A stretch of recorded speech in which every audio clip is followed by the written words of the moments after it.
Ada yang undang-undang dari Kampung Tengah. Paham Kampung Tengah? Tepat kalau urusan itu. Masya Allah. Alhamdulillah. Alhamdulillah nahmaduhu wa nasta'inuh. Wa na'udzu billahi min syururi anfusina wa min sayyiati a'malina. May yahdihillahu fala mudilla lahu wa may yudlil fala hadiya lahu. Ashhadu an la ilaha illallah wahdahu la syarika lah. Wa ashhadu anna sayyidana wa maulana Muhammadan abduhu wa rasuluh. Allahumma fasalli wa sallim ala sayyidina Muhammad al-fatihi lima ughliqa wal khatimi lima sabaqa nasiril haqqi bil haqq wal hadi ila siratikal mustaqim wa ala alihi wa sahbihi haqqa qadrihi wa miqdarihil azim. Qala Allah subhanahu wa ta'ala fi kitabihil aziz, laqad manna Allahu 'alal mu'minina idh ba'atha fihim rasulan min anfusihim yatlu 'alaihim ayatihi wa yuzakkihim wa yu'allimuhumul kitaba wal hikmah wa in kanu min qablu lafi dhalalin mubin. Ma'asyiral haba'ibil kiram, ma'asyiral ulama'il a'izza, معاشر الأساتذة الفضلاء، معاشر الحجاج، معاشر الحاضرين والحاضرات, para guru-guru yang cukup banyak hadir bersama kita pada pagi menjelang siang hari ini.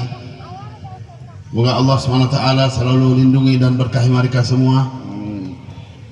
Para alim ulama, para asatid, terutama sahibul majlis, sahibul ma'had, sahib rubat al-khairat, Habib Sayyid Taufiq ibn Aidilus Baraqbah, hafizahullah wa ra'ah wa ballagha kulla ma amalahu wa rajah fi khairin wa lutfin wa afiyah wa ja'alahu naf'an lil ummah al-muhammadiyah, amin ya rabbal alamin.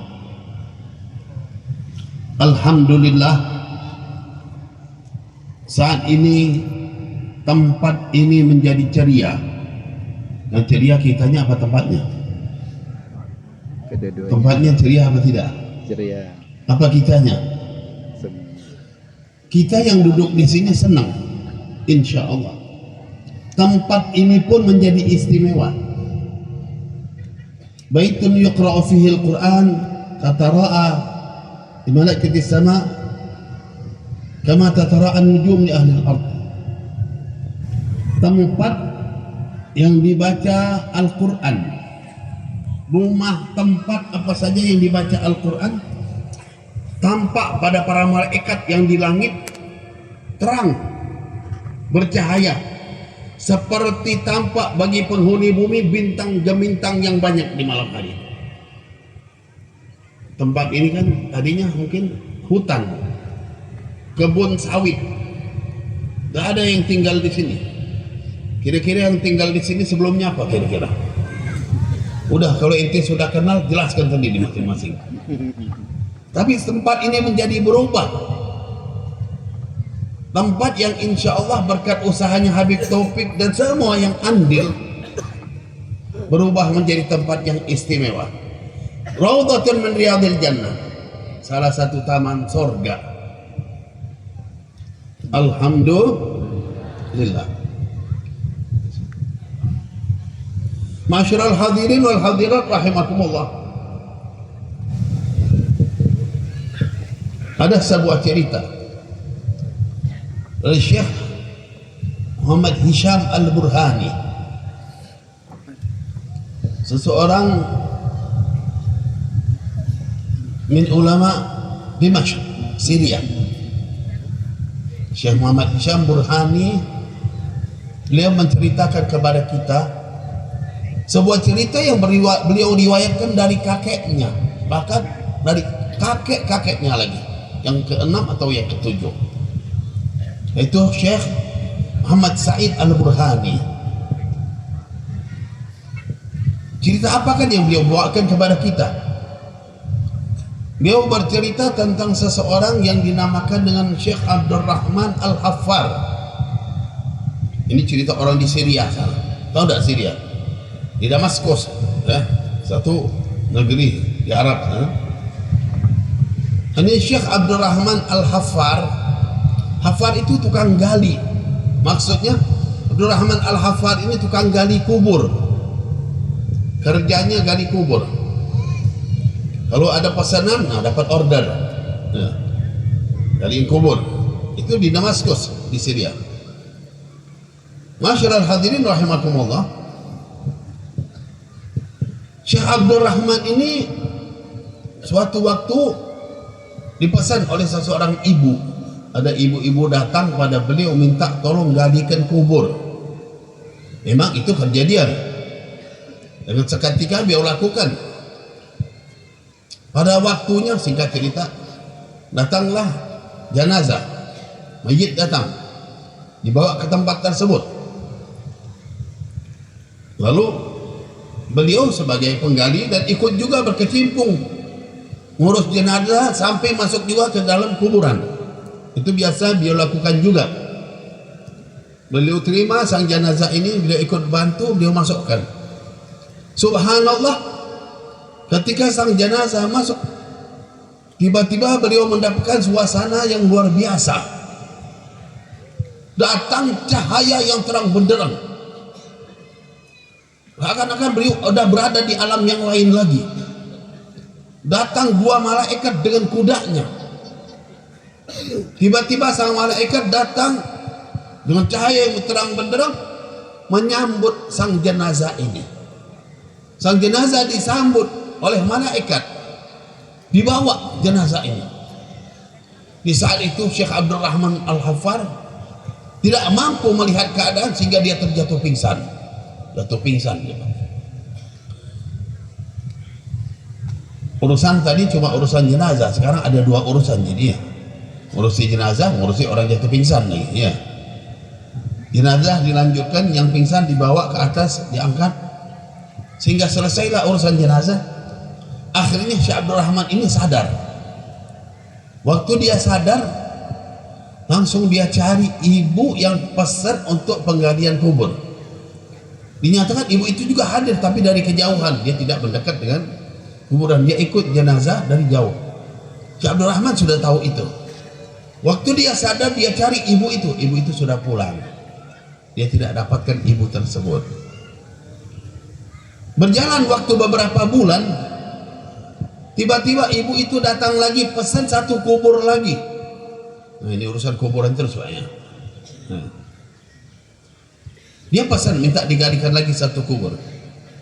Subhanallah, ya memang itu kerjanya Syekh Abdurrahman. Dia galikan lagi kubur sehingga selesai. Pada waktunya datanglah jenazah, ibu itu pun ada di belakang. Di saat jenazah diletakkan tempatnya, Syekh Abdurrahman ini kembali melihat lagi cahaya yang terang benderang. Bahkan ada malaikat yang menyambut jenazah ini. Di bawah satu tempat yang indah, disaksikan oleh Syekh Abdurrahman di saat itu. Dan yang kedua kali ini tidak seperti yang awal. Saat ini dia sadar. Dia tidak jatuh pingsan, dia memiliki kekuatan jiwa untuk melihat peristiwa tersebut. Sehingga selesai urusan jenazah, langsung beliau mencari ibu yang memesan untuk penggalian kubur ini. Ibu itu didapati masih ada di ujung sana. Dia kejar, dia datangi, wahai ibu, saya ingin bertanya, tolong kasih tahu kepada saya. Ibu itu bilang, apalagi yang kamu perlu tanya, jangan ganggu saya dalam musibah, saya dalam kesedihan, pergilah uruslah urusan kamu sendiri. Dia mengatakan, tolong wahai ibu, ada sesuatu yang saya ingin tahu, penting sekali dan suatu hal yang luar biasa. Akhirnya ibu itu bertanya, baiklah, apa yang kau ingin tanyakan? Dia menyatakan, yang pertama saya tanya, dulu ibu pesan dan penggalian kubur untuk jenazah yang pertama. Siapakah jenazah yang pertama itu? Ibu itu bilang, itu anakku. Yang dulu yang aku pesan anakku. Lalu yang kedua pun anakku. Dua-dua anak ibu ini yang meninggal dunia. Anak ibu ini luar biasa. Apa yang mereka kerjakan sehingga mendapatkan hal yang istimewa? Apa keistimewaannya? Dia jelaskan, aku melihat anak ini dijemput, disambut oleh malaikat dengan cahaya yang terang benderang, dibawa ke satu tempat taman yang indah yang luar biasa. Lalu apa kerja anak yang pertama ibu ini? Ibu itu menjelaskan, anak yang pertama kerjanya belajar ilmu agama Allah. Dia pelajar menggali ilmu agama Allah, dan dia meninggal dunia usianya masih cukup muda.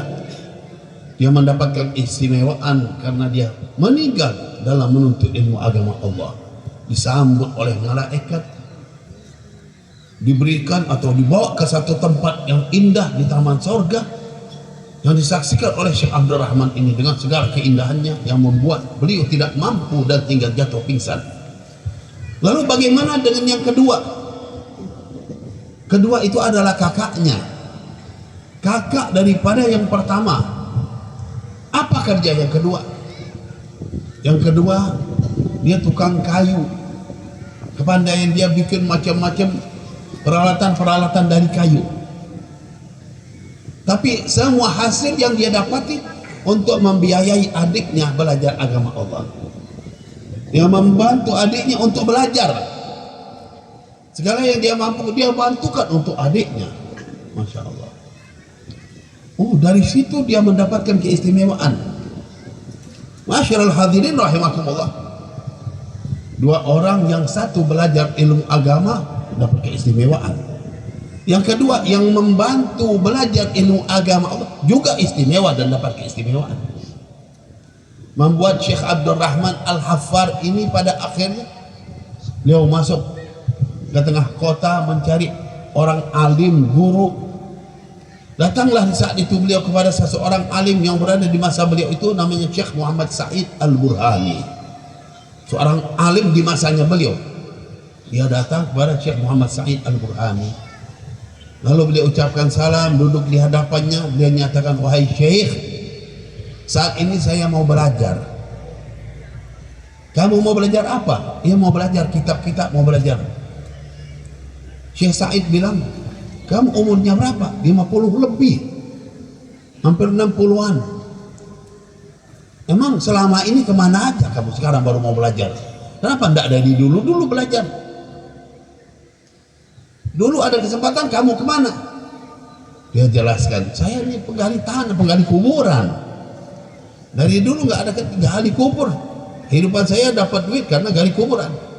Dia ceritakan, karena mendapatkan peristiwa oleh dua adik kakak yang saya saksikan langsung, maka saya saat ini saya akan menuju pada ilmu pengetahuan. Saya akan belajar dengan ilmu. Saat itu Syekh Muhammad Sa'id Burhani pun tertegun. Dia menyatakan, baiklah, ayo sekarang mulai belajar. Ini umur sudah 50 lebih, belajar ilmu. Dimulai dari ilmu nahunya, ajrumiyah dinyatakan dia aja. Belajar ilmu fikihnya dari kitab-kitab kecil semua.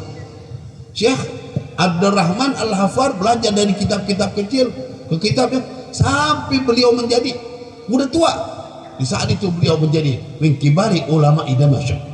Bisa mengejar jadi ulama besar di kota Damaskus. Artinya nggak ada ketutupan, nggak ada saat-saat dinyatakan saya nggak bisa lagi, saya tidak, udah tua, nggak ada.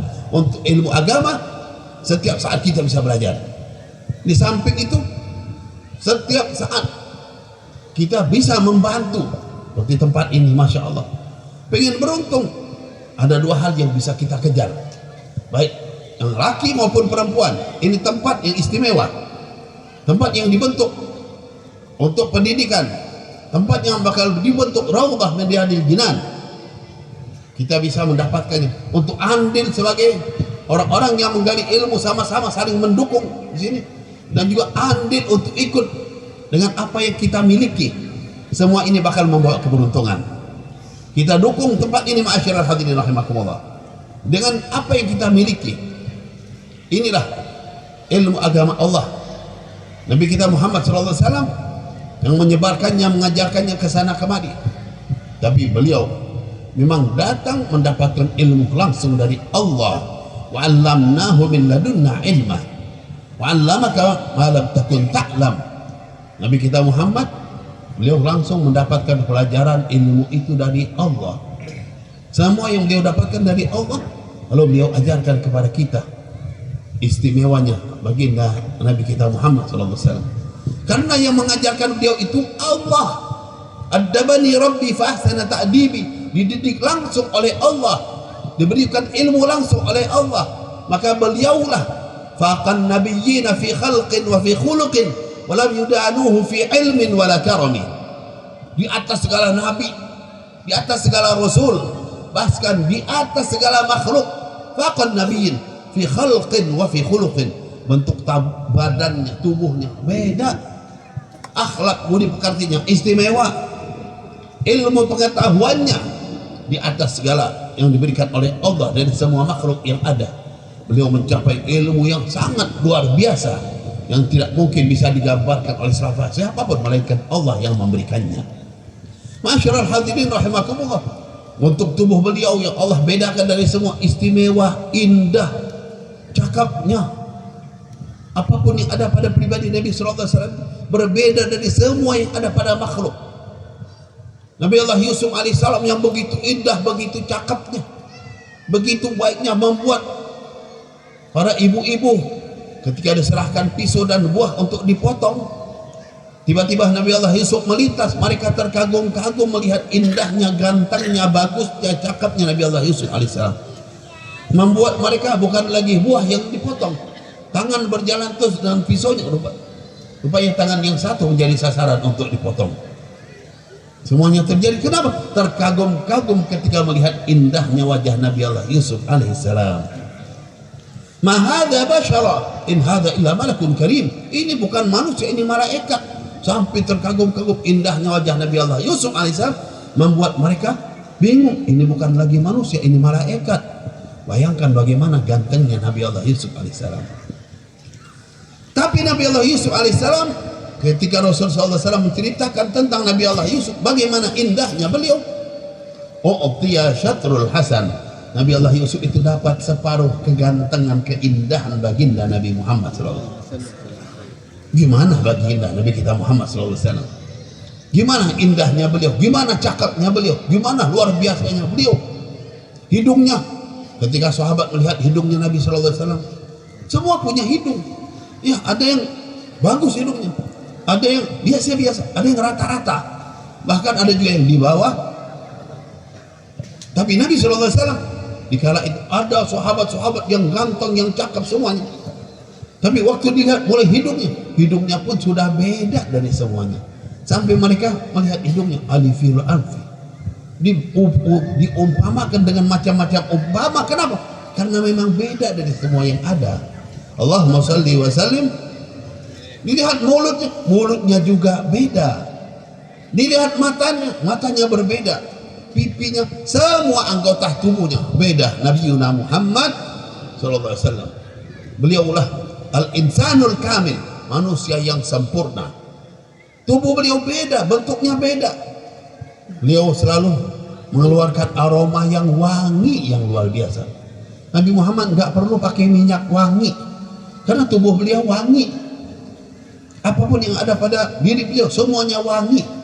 Tapi beliau tetap pakai minyak wangi. Kenapa? Karena kadang-kadang kita yang sudah tidak wangi, ya, masih lupa lagi pakai minyak wangi. Beliau pakai minyak wangi, beliau sunnahkan untuk umatnya biar tahu diri. Kau bau-bau jangan kumpul sama orang, nggak enak. Ya, setiap orang yang di sebelah diajarin biar pakai minyak wangi. Disunnahkan bahkan yang pakai minyak wangi dapat pahala. Allahumma salli wa sallim. Ini baginda Nabi sallallahu alaihi wasallam. Beliau wangi. Wangi itu apa? Sampai keringat beliau saja itu wangi. Idza marra bi tariqin urifa min tibihi annahu qad marra fihi. Kalau beliau melintas di jalan, Rasulullah lewat di jalan, itu ketahuan Rasulullah udah pergi, tapi bau wanginya masih ada. Rasulullah tadi lewat, kita keluar, ini bau wangi siapa? Bau wanginya Nabi Muhammad SAW. Sahabat tahu seperti itu sampai istimewanya wangi Nabi kita Muhammad SAW. Itulah ketika beliau datang mampir ke rumah Ummu Sulaim radhiyallahu anha. Suatu hari Rasulullah mampir di rumah Ummu Sulaim. Rasulullah duduk. Ini Ummu Sulaim wanita sesepuh. Rasulullah suka kunjungi, didatangi oleh Rasulullah SAW. Di saat itu Rasulullah capek, diriwayatkan Rasulullah sempat tertidur. Datang di Ummu Sulaim, duduk tertidur Rasulullah. Saat itu panas, keluarlah keringatnya Nabi Muhammad SAW. Di saat keluar keringatnya peluhnya Nabi SAW, apa yang dilakukan oleh Ummu Sulaim? Mungkin kalau kita ambil kipas, kita kipas ya kasihan panas. Ummu Sulaim pasti cinta sama Nabi Muhammad SAW, pasti sayang sekali, pasti menghargai dan menghormati Nabi Muhammad SAW. Ini nenek-nenek luar biasa. Tapi kenapa? Apa yang beliau lakukan ketika melihat Nabi Muhammad SAW dalam keringat begitu banyak? Beliau bukan ngambil kipas, tapi yang diambil kapas. Beliau ambil kapas sama botol, lalu pelan-pelan kapas ditempel di keringatnya Nabi Muhammad SAW. Dia ambil keringat itu, diperas, ditaruh di botol, ambil lagi, diperas lagi, ditaruh di botol, diperas terus sampai begitu dia dapatkan dari keringatnya Nabi SAW.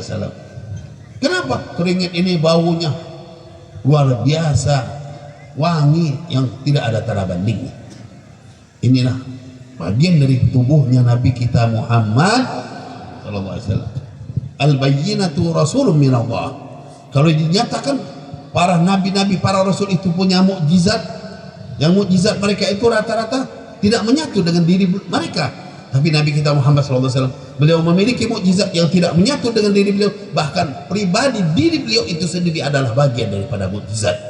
Hidungnya indah, tidak ada tanda, mukjizat. Wajahnya mukjizat, sampai keringatnya dan bagian semua tubuhnya adalah mukjizat.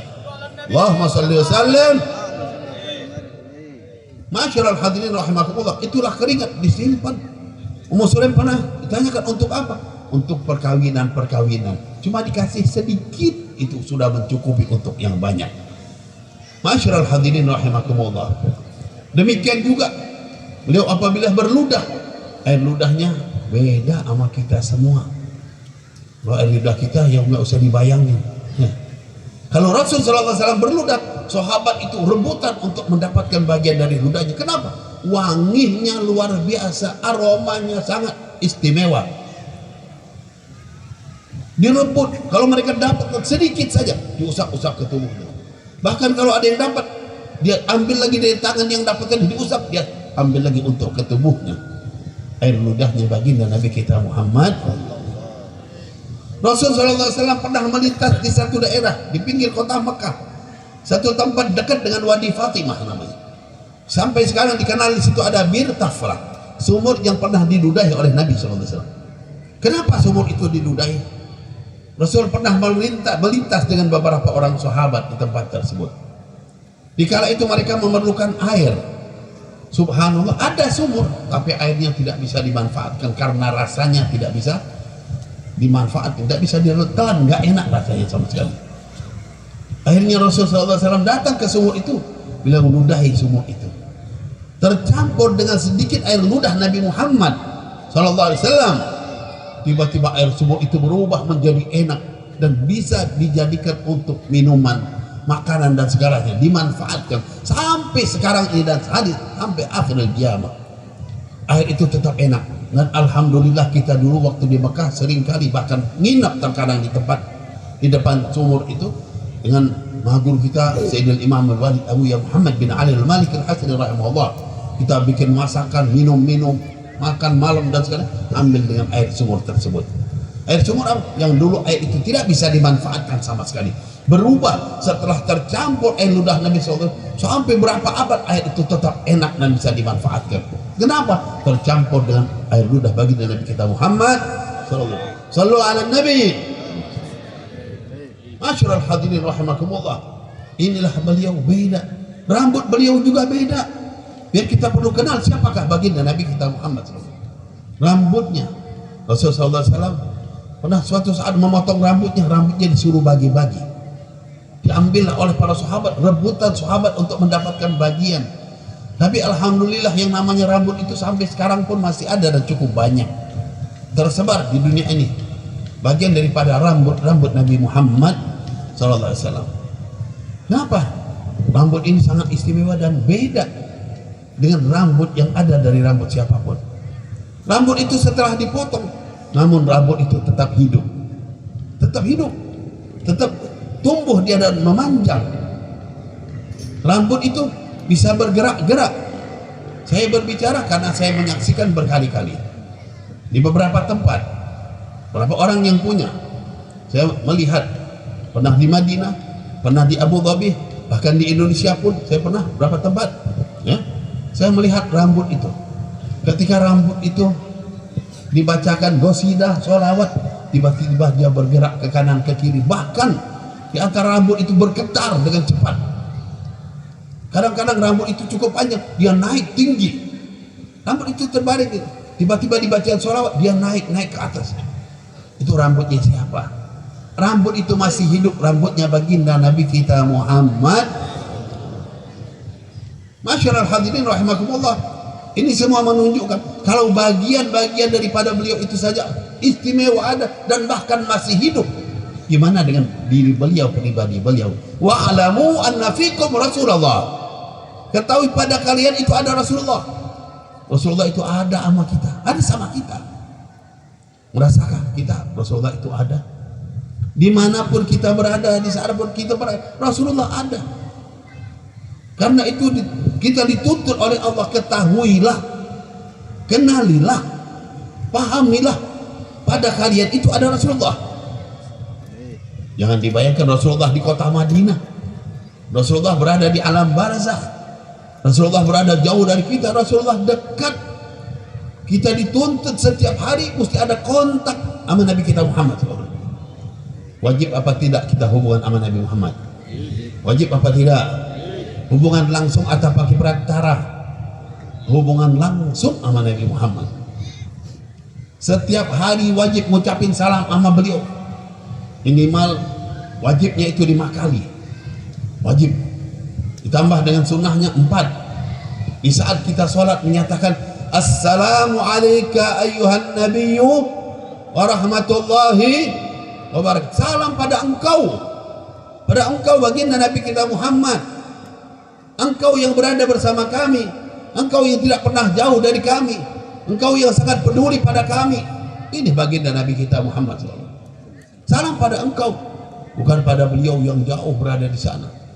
Beliau selalu dekat. Wa fil qabri syarifi tarahu hayyan ila kulli biqa'i lahu wusulu. Di dalam kuburan beliau itu hidup. Al-Imam Ibnu Hajar Al-Haytami menulis qasidah yang begitu panjangnya, di antara yang beliau nyatakan di dalam kuburnya yang mulia beliau itu hidup. Banyak hadis-hadis yang menunjukkan hal tersebut. Ila kullil biqa'i lahu usul. Setiap tempat dimanapun berada, tidak usahkah di alam bumi ini, dimanapun seseorang berada, lalu dia kontak dengan Nabi kita Muhammad SAW, Nabi Muhammad akan berada bersama dia. Ketika kita mengucapkan Assalamu alayka, salam pada engkau ayuhan Nabi wa rahmatullahi wa barakatuh, Rasulullah mendengar, Rasulullah